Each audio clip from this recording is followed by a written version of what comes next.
Hello everyone, good evening সবাইকে। আজকে বিকেলে কর্তামশাই বলল, কি গো চাটা করো? তো আমি ভাবলাম চা তো না হয় করলাম, কিন্তু চায়ের সাথে টাটা কি করব? তো তারপর চিন্তা করে দেখলাম চিকেন তো আছেই, তো চলো চিকেন পকোড়াই করে ফেলি, তাহলে চায়ের সাথে টাটা দারুণ জমে যাবে সন্ধেবেলায়। তো এই দেখো বানিয়ে ফেললাম চিকেন পকোড়া। আর হ্যাঁ, আরেকটা যেটা কথা, এই চিকেন পকোড়া রেসিপি তোমরা যদি ফুল রেসিপি দেখতে চাও অবশ্যই চলে যাও সোমার রান্নাঘরে আর ঝটপট করে দেখে নাও কিভাবে চিকেন পকোড়া রেসিপিটা আমি করেছি।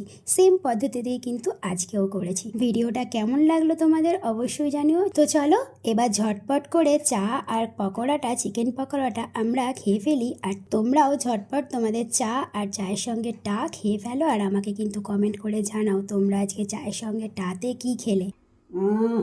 দারুণ দারুণ ফাটাফাটি, ক্লাস ব্যাপক হয়েছে। তো চলো ভিডিওটা এখানেই